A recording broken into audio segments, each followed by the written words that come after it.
Today is May 22nd, 2015, and I'm in Amistad, New Mexico with Billy Bolz, and my name is Nicole Colston.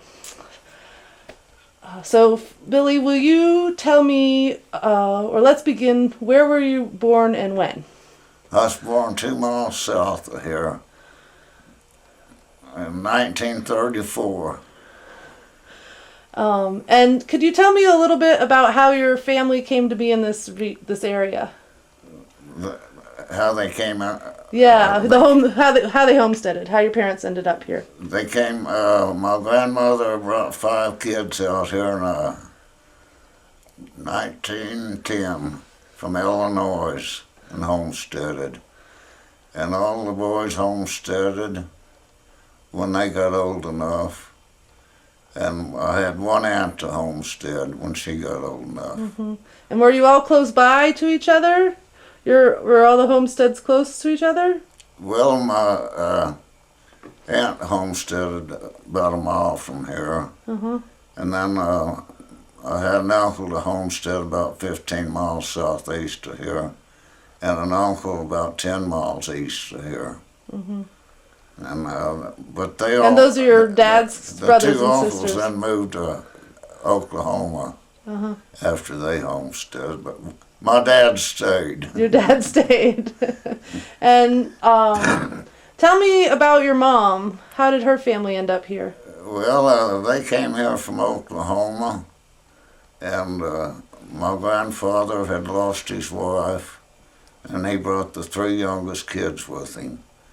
And my dad finally married a homestead woman. Mm-hmm. Do you know what year they got married? Do you remember? Gosh, I don't have any idea what year they got married. You know, there's a lot of questions I should ask my folks that I didn't. Mm-hmm. I understand that. So tell me about growing up on the farm. What was it like? It was rough. we milked cows, we raised hogs, we raised thousands of turkeys, and I herded turkeys horseback when I was about 7 years old. Uh-huh. And we got our mail that I owned, and I'd ride over there and get the mail about twice a week, which was about 6 miles from home. Oh, wow. And then I started school in 41, and my cousin Terrence Kimber drove the bus.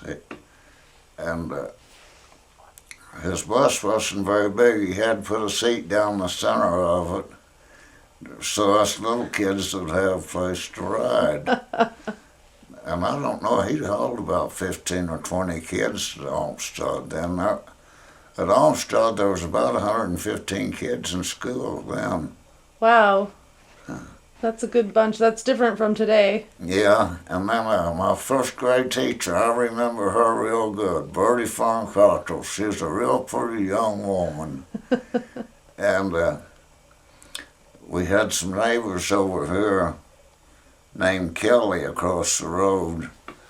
And her husband had died then, and she moved to Olmsted, and moved in one of those teachers, Miss Kelly, or Grandma Kelly, we called her. And my teacher stayed with her. Well, I got an hour off every week to go see Grandma Kelly. Excellent. I enjoyed that. And then I went to see that teacher. She was at Raton. She left Olmsted after 2 years and went to Raton and taught. And about 25 years, well, a little over 25 years ago, I called her. And she said, "Yeah," I said, "I noticed you've been running horses up here at Raton.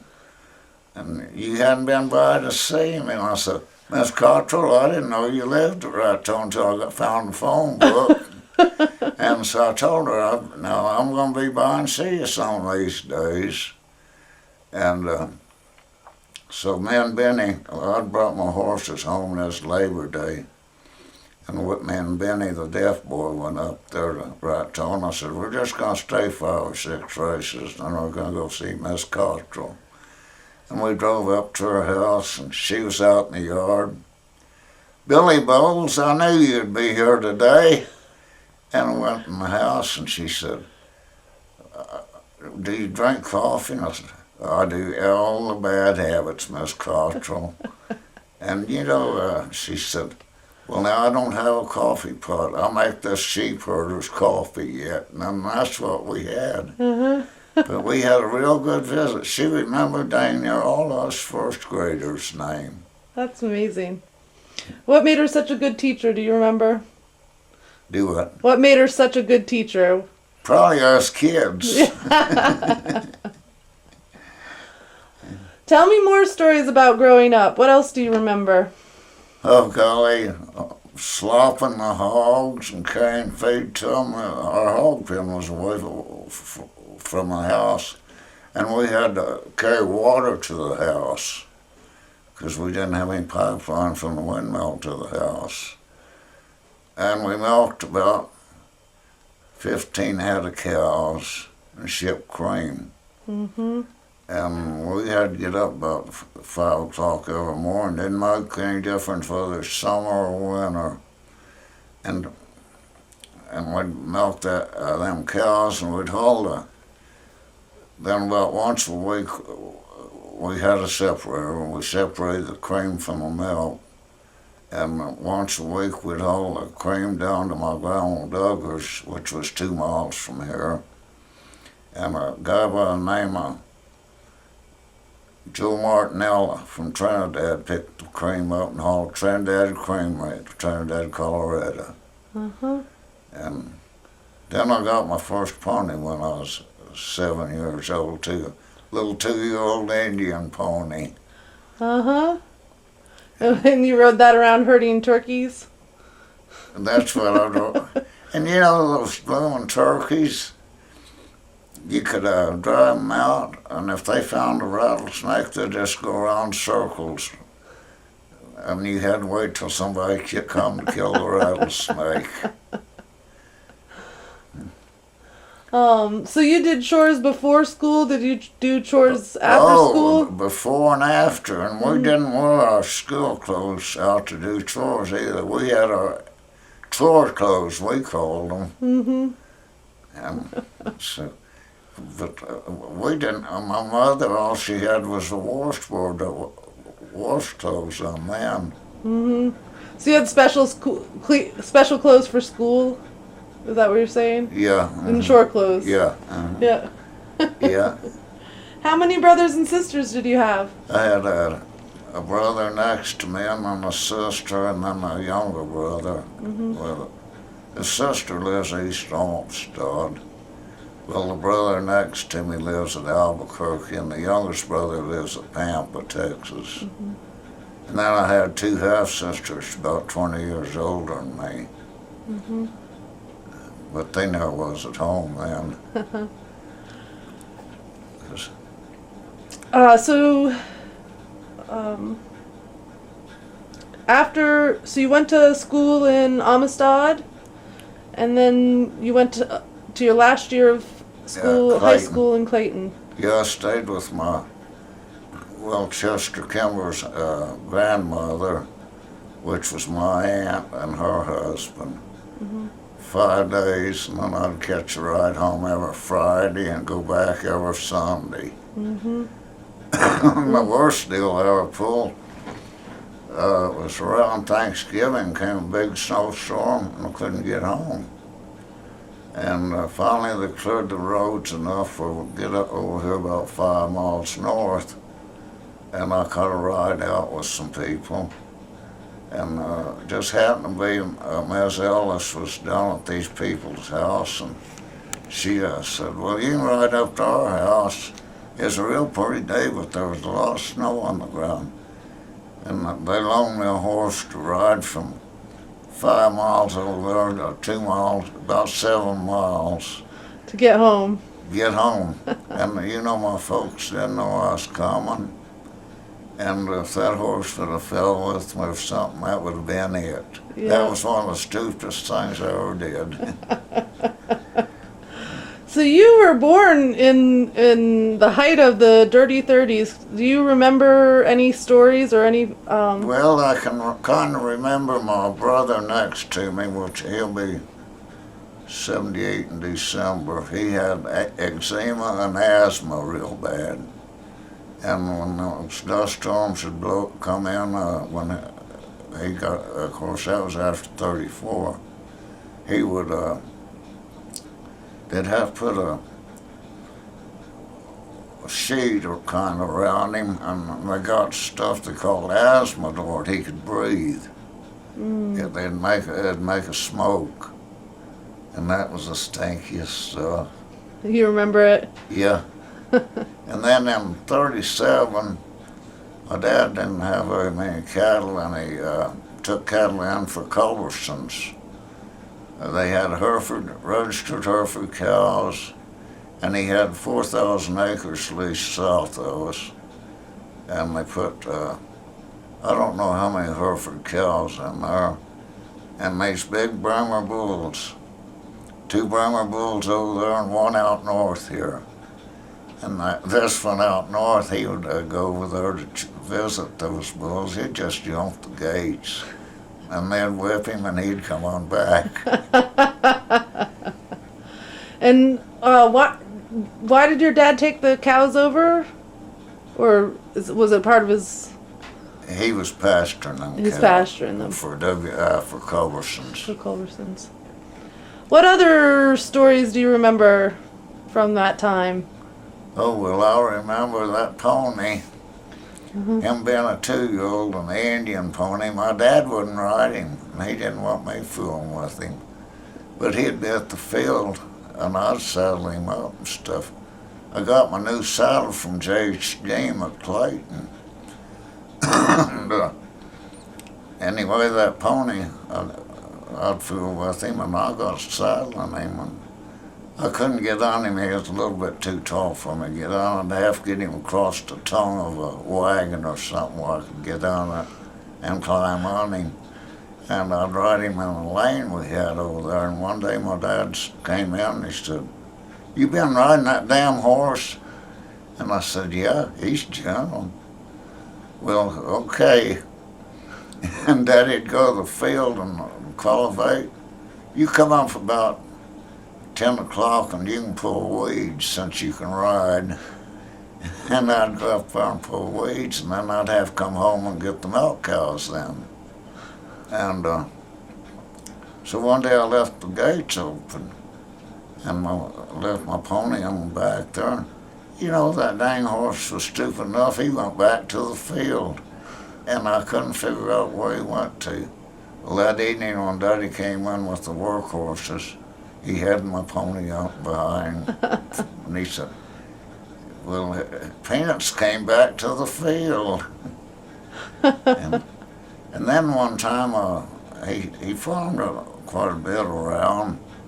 I had a sheep line coat, and it had one of them long loops across there, and I got off that pony, and I didn't have that loop on my button, and it landed on my saddle horn. Well, I was hung to him then. And he was gentle enough, it didn't scare him or anything. Daddy come and cut that loop off. He had jumped out from under me a time or two, get scared of a rabbit, but he'd stop dead still. And all brothers and sisters rode him, and then my nieces and nephews, the Libbies, they took him and learned to ride on him. That's great. So you started him off, though. You broke him in. Yeah. I broke him in. What kind of crops did your dad grow it? Mostly bundles. He'd cut that feed with a row bundle, a binder, and us kids had to shock it. And we'd have to help him haul it in during the winter and stack it. And then we fed it all winter, too. Was the Dust Bowl hard on your dad? Can we talk about that some more? did he have trouble? I mean, Yeah, it was real hard on him.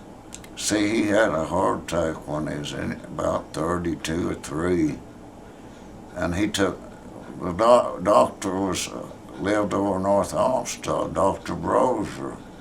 Well, he'd come around and see my brother that had asthma, and he'd bring Daddy his medicine. You know what the medicine was? what? Strychnine. A little old red pill he took once a day. Medicine has changed, huh? Yeah.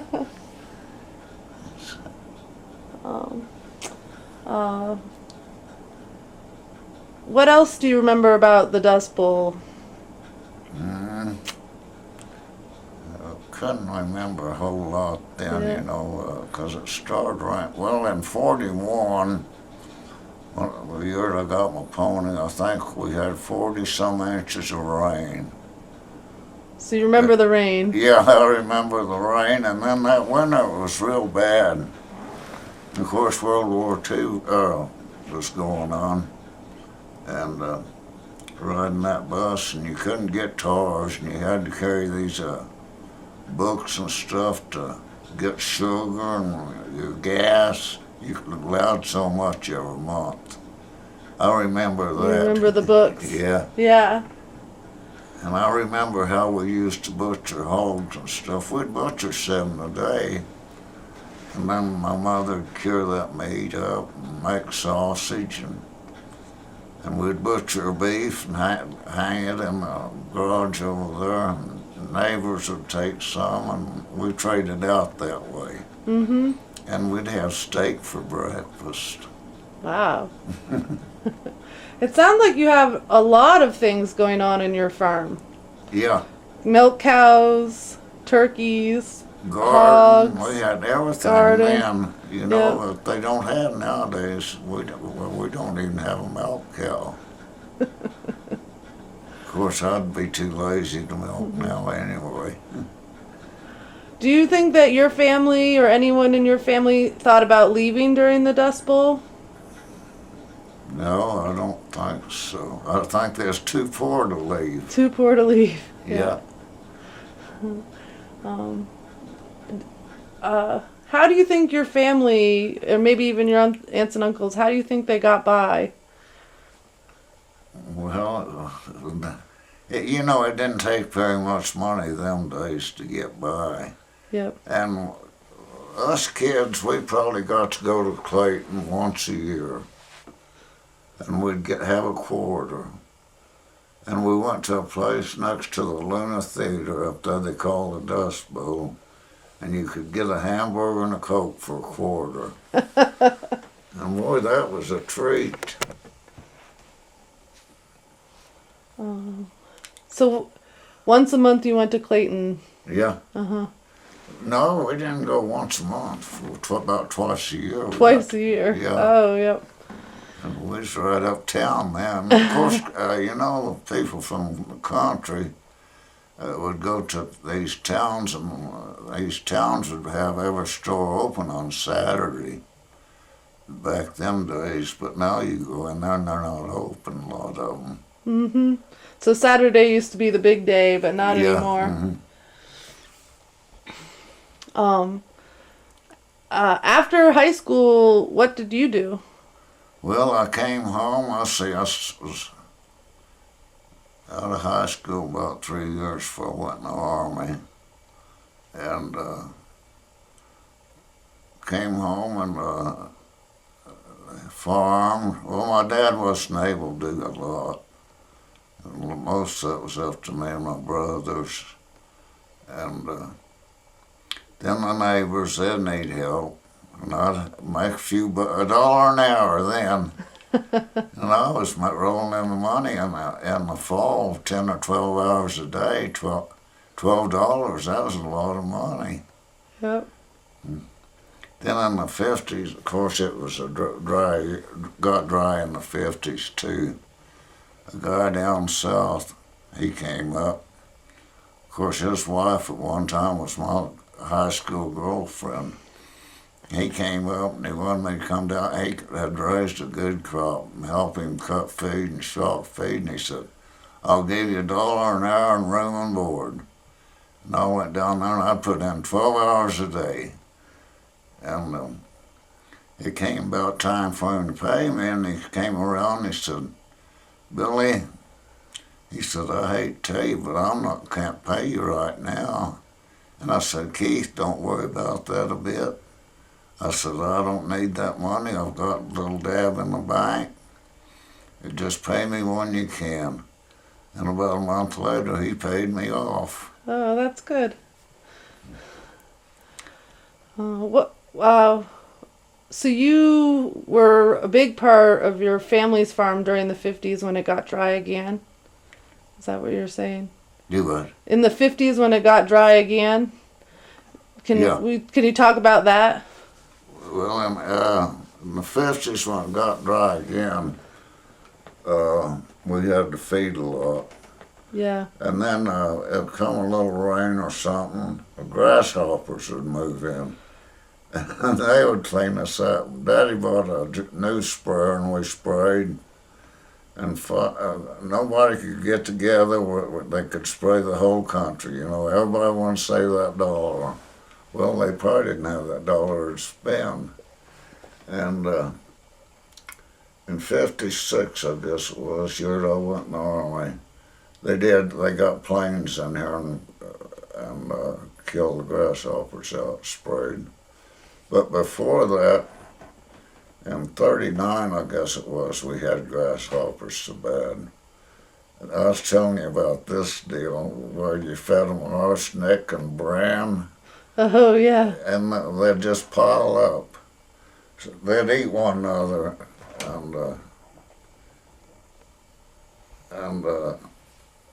well, that was good for, one dose of that was good for about 3 killings. But then the turkeys around the house, we had to kind of keep them back from it. Uh-huh. And I still got the old spreader. I'll take you and show it to you after a while. Okay. And anyway, I remember Daddy and the guy by the name George Hanna put that thing together, and I was wondering what it was. But they mixed arsenic and bran, and a lot of them mixed arsenic and shavings off of wood, and they'd eat that. And I had a book here after me and you talked at that time. There was an article in it, and I forget where I put that book. I was going to save it for you, but I'll find it. Okay.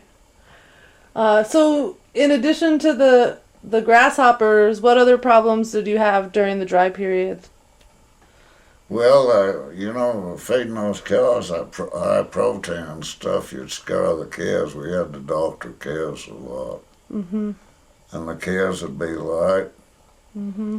And I guess it was 54, we shipped calves to Kansas City, took a commission from down there. They had the Kansas City stockyards going in.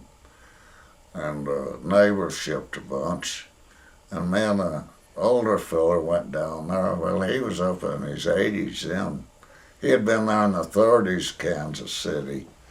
And we went down, he wanted to go, so we caught the caboose and went.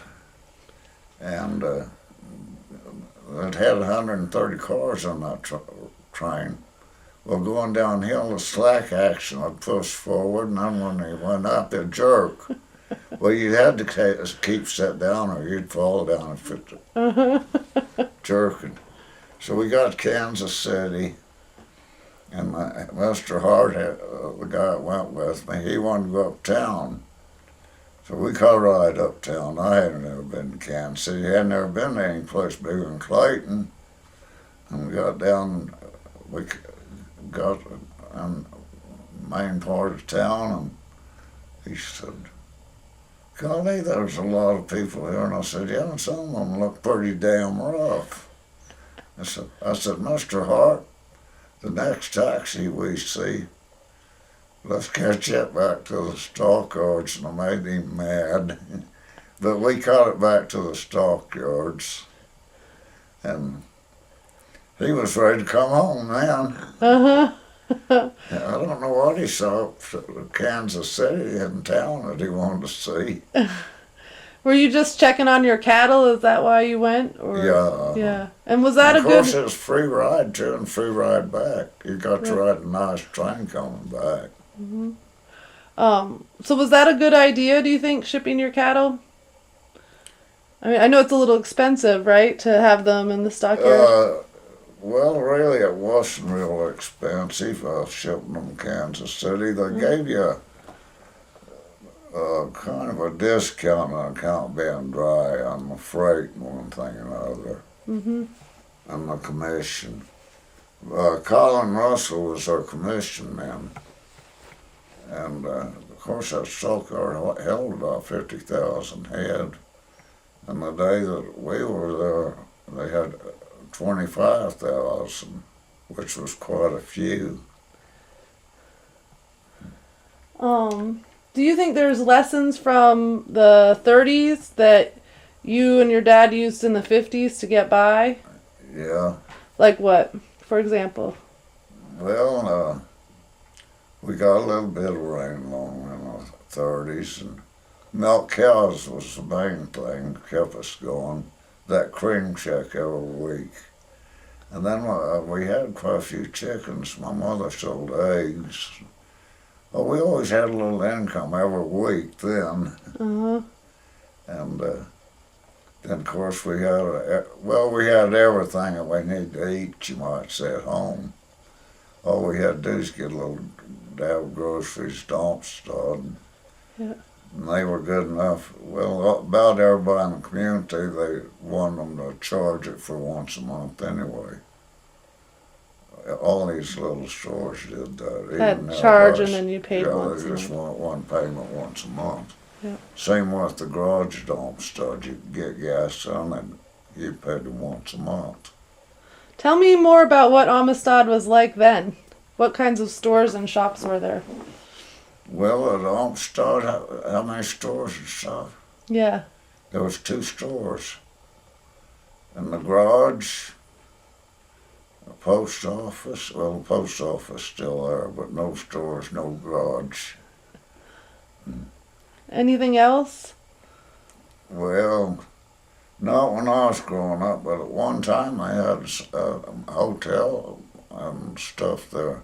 They had planned on a train run railroad through there at one time. Uh-huh. So was the hotel before or after? Before you grew up? Or? Yeah, Yeah, before. before. Yeah. Interesting. But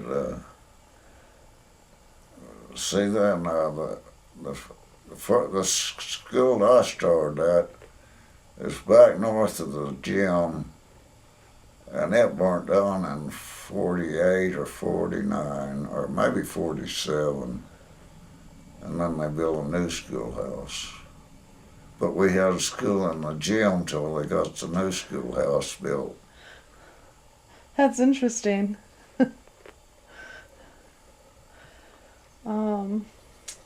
So when did you meet your wife?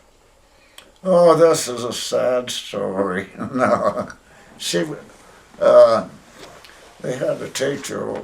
Well, I was 28 years old before I got married. Anyway, they had a teacher over here that was teaching, and I was pretty good about going to a bar at Clayton every night, the Mayfield, or every Saturday night. And I went in there one evening, and this teacher came up to me and he said, "You know, I teach at Amistad." And he told me his name and everything. I said, "Well, you know, I'm from Amistad and I've got kids going to school over there. Do you drink like this when you're teaching?" "Yeah." And I said, "Well, I want to tell you something. I'm taking my kids out Monday. And Sunday, well, I was gone, but the neighbors, he stopped down here and wanted to know where I lived. He was going to make sure I didn't take my kids out." Well, anyway, he he'd been in World War II. He was pretty well shot up. Well, they fired him, and they hired my wife, and she had done her student teaching at Dumas the year before, and so they put her over here, and she was from Perico, Texas. You've been through Perico, where that sign has, that's it. Anyway, she lived back down south of it. And I was at dance there one night, and I went over that dance. My cousin introduced me to her. So I didn't ask her for a date or anything, just visit with her a little while. And so I finally got one of the high school girls to ask her for a date for me. And that started. We went together almost 2 years before we got married. We got engaged the Christmas, let's see, I met her in March. We got engaged on Christmas Day after that March.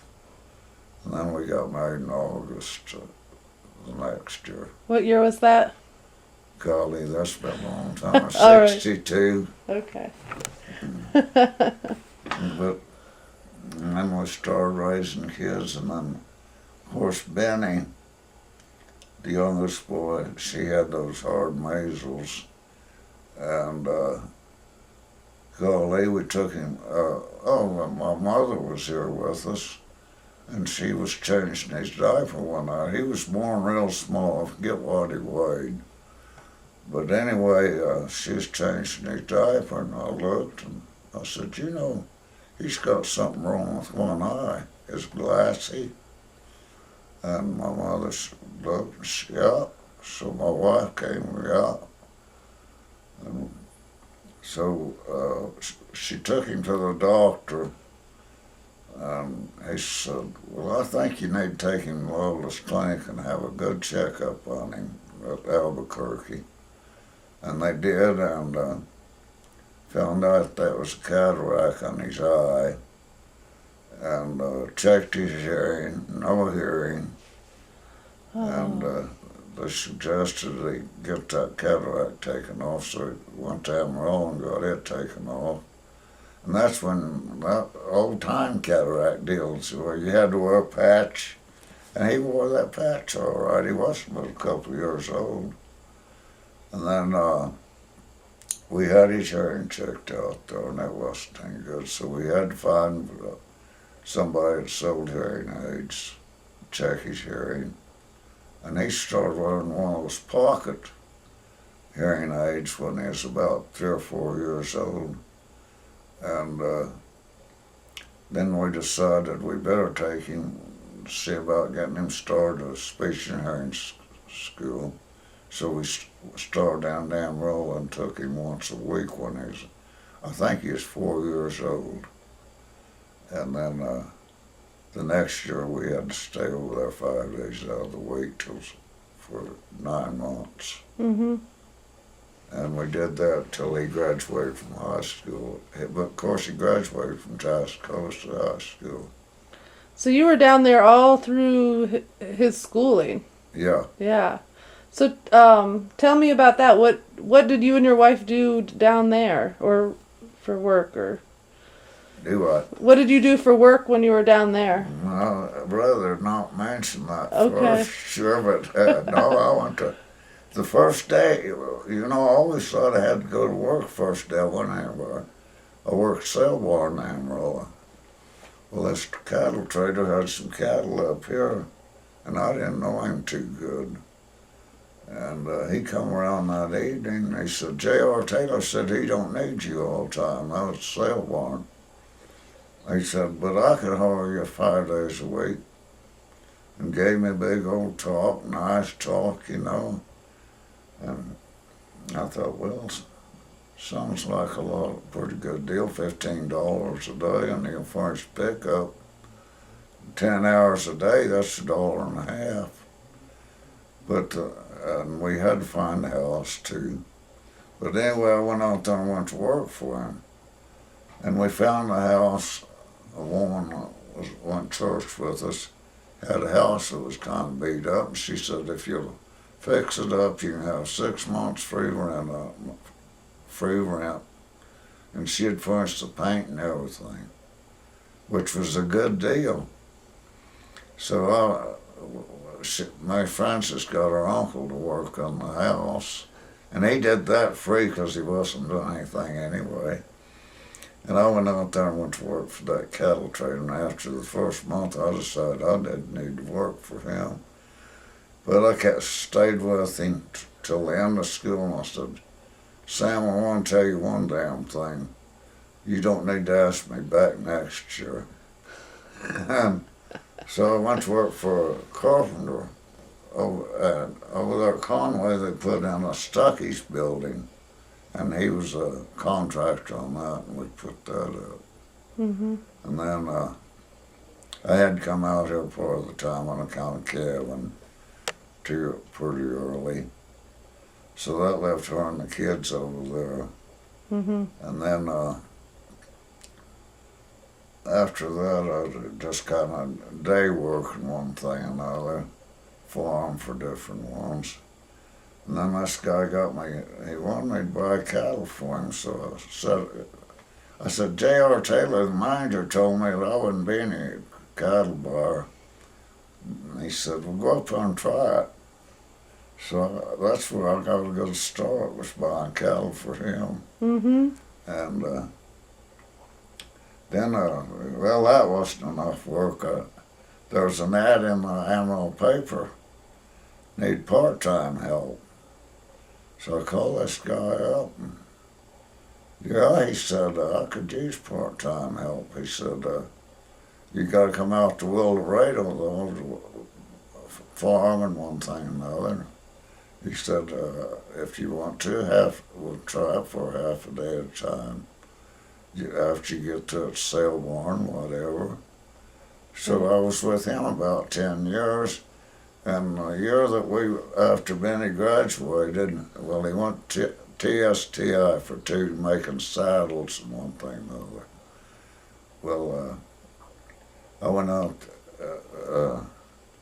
there one day, and I noticed he was kind of funny about letting people have the keys. He had a store and stuff there that he just kept his own stuff in. And he said, well, here's the keys to that store, and if you ever need to get anything out of it. And I said, didn't you ever let your other hard hands use it? No, he said, I didn't trust them. He trusted me. Nice. Then one day he had a place at Clarendon, was going down there, and he said, Billy, he said, I'm getting up there in years. And he said, I've never had a foreman.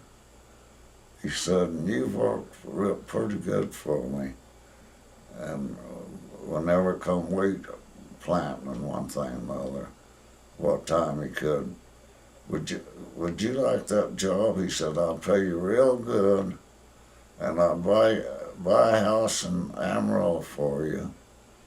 And he said, whenever you got 75, you could return or draw a pension off of me. And I said, Howard, it's kind of like this. My mother's still alive, and somebody needs to be there to take care of her.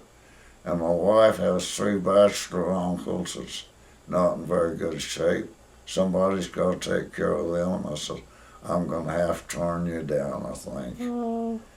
So I did. I turned him down. But if I happened to be over there not doing anything, I'd go help him free. Yep. After. So, you've done both ranching and farming. Can you tell me a little bit about how it's different then from how it is now? Has ranching or farming or both changed? How different it is Yeah. now from it used to be? Yeah. Well, you know how I started out? How? Farming with horses. My dad had 4 head of horses that we farmed with, and I've got all the horse-drawn machinery yet. And then we wound up in 52 or 53, 52 with a Ford tractor. And my dad cussed that thing every day. I think I drove it. He can't do a good job like he did with horses. But really, with horses, we did a better job than we did with the tractor, I think. Uh-huh. And of course, now these old big tractors that you get four-wheel drive, I wouldn't drive one for it. These tractors we got sitting around here is plenty big enough for me. Yep. But see, we don't farm anymore. Antelope and stuff got where they kept us cleaned up. Mm-hmm. So we buy our hay and our cake and stuff for the cattle. Yep. Were there antelope when you were younger, or is that a new? When did the antelope get to be a problem?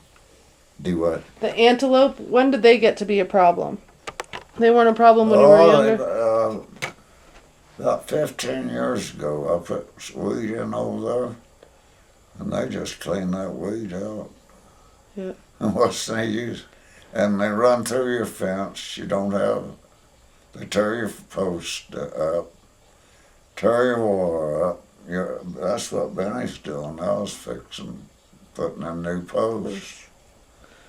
What other changes to the wildlife or to the landscape have you noticed in your lifetime? Well, let's see. Of course, antelope. I remember the first one I ever saw. I was about 15 years old, and it was south where we was living over there, and I didn't know what it was. But I don't know if they shipped a bunch in here and turned them out or what the deal is. We got way too many now. And then right now on cattle, loco. We've got a lot of loco, and I think the whole county's got a lot of loco. Yeah.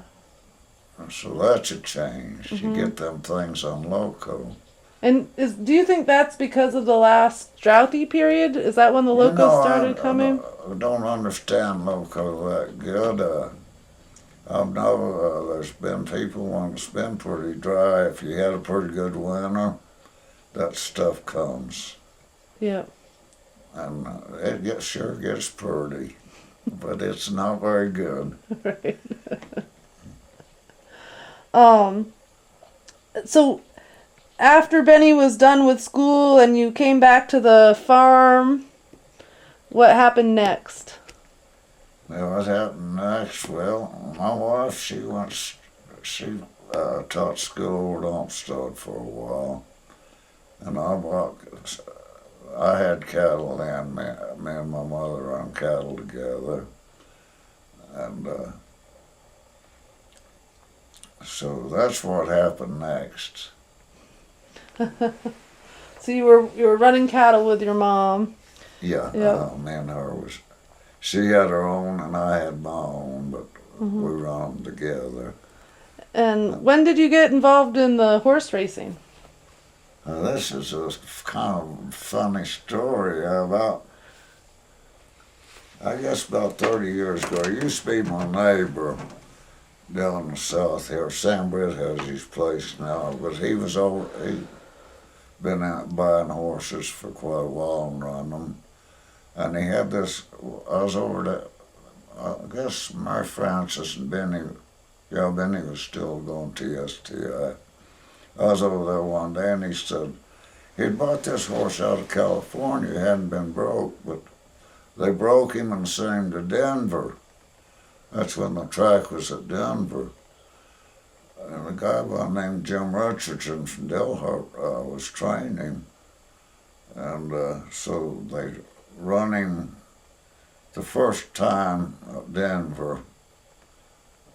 And he won it by, I think, 10 lengths, his first race. And that Denver track went broke. Well, it took bankruptcy, so George never did get his money on that whim. So he took him to Raton and he bowed a tendon coming out of the gate. And he took him over to Amarillo, North Amarillo there for a while. And one day I was out there and he said, over there. He lived on Jim Lake Road there, damn really easy place to find. He said, I want you to go look at that thoroughbred horse, old Margot. He was about a 3-year-old. Dang, he's good looking. But you could tell he had that muscle messed up. And George said, what would you do with him? Well, I'd fool with saddle horses, trading them. And I said, George, I don't know, that's a good looking horse. And so it was left at that. Next time I was by there, he said, did you bring your trailer? I said, no, I don't want to bring my trailer for. He said, I'm going to give you half interest in that thoroughbred horse. Take him out there for 2 years and turn him out and see if we can't run him. So, okay. Had him here 2 years, and dang, that had healed up where you couldn't hardly tell it. And I got him in and started feeding him. I had never fooled with the racehorse much. And I wouldn't ride him for him because he was way too tall. So I get it fixed where I can get him on the pickup. Took him 4 miles every day. Trotting, loping, and then run a little bit. And that ankle was holding up good. And I was trying to tend to him like a guy's trainer should, you know. And so he called me one day and he said, how you getting on with that horse? And I said, George, I think we're going to have to do something with him. We need to take him to the racetrack. Well, he said, I'll be out next weekend. We'll go to Raton. We'll see about getting a trainer. So we went up there and he said, I've had this Dwayne Haney to train for me. He said, we'll go see him. Yeah, Dwayne said, I'll take him. So I had him up for about a month. And got him up there, and Dwayne said, Billy, you got him 200 pounds too fat. I said, Dwayne, I've been galloping him 4 miles a day, too. Well, he ought to have pretty good air. So we left him up there. We took him next weekend, and about 3 weeks later, Dwayne called and he said, I've got him entered in the race. And so he's running the last race on Sunday. And anyway, Brother Albuquerque called and he said, how's your horse gonna do? And I said, he'll win, but I don't know by how many lengths. Well, and George, whenever I was over there, he said, how you gonna bet on that horse? I never bet over $2 on one. I said, I'm bet 100 on him. And he said, you better leave your money here so I can take it to a bookie or we'll knock the odds down on him. Well, he closed at 9-2, the odds on him. And he was outside horse. And by the time they got to the quarter pole, he was on the inside horse. He was against the rail. And he won not. You couldn't even see the second horse on it. And I thought, whoa, we'll never see another bad day. And I don't know, I made about $900 that day betting. And 2 weeks later, Dwayne called back and he told George had him entered again. And I thought, well, I don't think we ought to be running him that often. The leg will go bad. So I called George and I said, George, I don't think we'll run that horse that often. We might all not even run him again this summer. Oh, I said, hell, he's okay. Well, we get up there and I noticed when I came out, he ran them last race again. He was a little bit lame. And he had always wanted to go on the starting gate real easy, but that day he didn't want to go in. And I said, you know, I think we ought to have that horse scratched. Oh, no. I said, well, he's lame. And George said, no, I don't think so. I said, and Dwayne didn't even wrap those ankles. Well, he got started out there pretty good. And he was in the lead for about a quarter. Then he started falling back, and I thought, oh boy. I did it. Mm-hmm. So we reined him then. And then I got several where I'd get seconds and thirds out of him. And we had a horse at El Paso. He'd run to quite a few firsts and seconds, or seconds and thirds. But the first time he won, they brought a horse out of California that had run 14 times and been in the money but never won a race. They was going to run him against Doc, we called him. Well, there was 10 horses in the race, and our horse was a favorite that day, and that horse out of California was a favorite. And he just outrun that horse about that far. That was the first race he won. Yep. And then we messed his leg up. You couldn't run a horse without messing him up.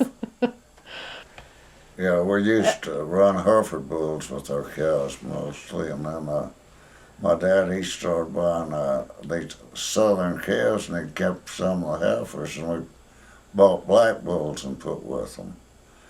And then later on, we'll decide I like them big white ones, so I've got me a Charolais bull. But that was after my dad died. Yep. And that's what you and your sons use now? Yeah, me and my boys mostly have Charolais bulls. Mm-hmm.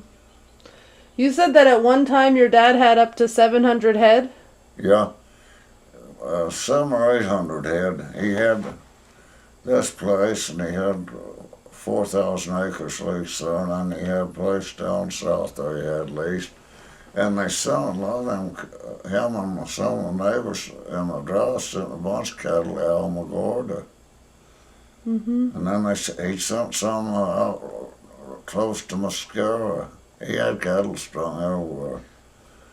And then the government had to wind up killing them, you know. I think they gave $5 a head for them then. Mm-hmm. And now they're about 3,500 a head. Uh-huh. Did he lose all of his herd when they came to kill the cows? Do I? How much of his herd did the government kill? You know, I'm not exactly for sure. But see, the government, they just run those cows in the corner and shot them. You think that was hard on your dad? It's probably hard on everybody. Yeah. And, you know, if you owed $5,000, then you owed a hell of a lot of money. And I think that's what he owed. Uh-huh. Because he drove an old Model A for years, and an old 34 Chevrolet till 49. He bought a new pickup, and then he bought a new car, new Ford car. Mm-hmm. I know that some people felt like the killing of the cattle was necessary because they weren't going to be able to feed them. Yeah, that's it. Do you think that was the same way for your dad? Uh-huh. Yep. Well, you know, during that drought, there wasn't any feed raised. But in the 50s, you know, they were learning to irrigate more out of the rivers and one thing and another. And we could get that alfalfa out of Colorado. Because they'd irrigate out of them rivers. Yep. What are some of the other ways that ranching is different for your sons than it was for you and your dad? Explain that again. What other changes are there to ranching? So you use a different kind of cow and they cost more now. What other differences are there between? You don't use the saddle horse as much as you should. Uh-huh. That's what I keep telling the boys. I've got one. I've got him loaned out, and I'm always afraid at my age they might fall with me now. And I told Rusty the other day, I said, by gosh, if I could get on him, I know I can ride him. And so, used pickup a lot more than we used to. But we didn't have pickup to use. We used team and wagon when we fed a long time ago. Yep. Do you think the business of buying and selling cows is different? Oh, I don't know. Used to be guys from Kansas would come in here and buy their own cows. Now they have an order by somebody to buy for them. And same way at Selborne, they have order bars. Yep. So that makes a lot of difference. Uh-huh. Nowadays, farmers and ranchers have cell phones, and so I can see that they can talk to each other that way. How did you stay in touch with other farmers and ranchers before there were phones? Before there were phones, CB radios. Uh-huh. Everybody has CB radio in the car pickup. Uh-huh. But used to be you had to go see them. You saw your neighbors oftener that way. Yep. Before that CB radio came out. Were there community events that you went to, like dances or church, that got people together? Yeah, See, Olmsted has a real good Methodist church, and I'm Catholic, and my mother's buried over there at Catholic Cemetery at Hayden, and that church is about to fall down. Well, there's a lot of churches falling down now, but once they get one started, the community will try keeping it up. That's kind of like school and the gym at Olmsted. The community has to try keeping it up. When you were growing up, were there a lot more families out here? Oh, brother, there was, yeah. Uh-huh. Yeah, there was. There was, when I started school, there was probably 115 kids in that little old schoolhouse. Mm-hmm. And then it got down to where there was 10 or 15. So big ranchers more or less took it over. That's what's happened. And was that a slow process, or when did you notice that happening? Oh, probably about 30 years ago it started happening. Yep. And that's like their hospital at Clayton. They're battling over it now. They don't have any doctors there. A lot of them doctors don't like to come to a little place like Clayton. And a lot of people around Clayton don't have the money to go to that hospital. Billy, what advice would you have for the next generation of farmers and ranchers in Union County? Do what? What advice do you have for the next generation of farmers and ranchers in Union County? I don't know. That's a pretty hard question. I'll tell you the way things are going. There may not be much. What advice do you have? What advice do you give to your sons? Do what? What advice do you have for your sons as they take over your property, Well, your operation? I imagine they'll want to do like they're doing now, to run cattle. Yep. They enjoy that. That's about all Benny can do, being deaf, Mm-hmm. It's pretty hard on Busty, to try figuring out what he wants to do on account of Benny. But they're going to take care of their brother. Yep. That's good. All right. Which is very important. Yeah. It seems like you've always taken care of Benny. Mm-hmm. Your family's done a good job. That's like my uncle, before my mother died, said, me and him couldn't get along with the dang, me and my uncle. When he got older, it was left up to Busty to go and help him feed. And he got telling Busty, now when your dad wants to brand these cows, tell him to tell me and we'll brand them. That was his cows. Same way when he got ready to haul them to town, tell your dad that we'll get a brand inspector and haul him to town. He got where he's real good to me. Excellent. And he said, told Busty one day, he said, you know, your dad's been great to older people and to younger people too. I think he loves them all.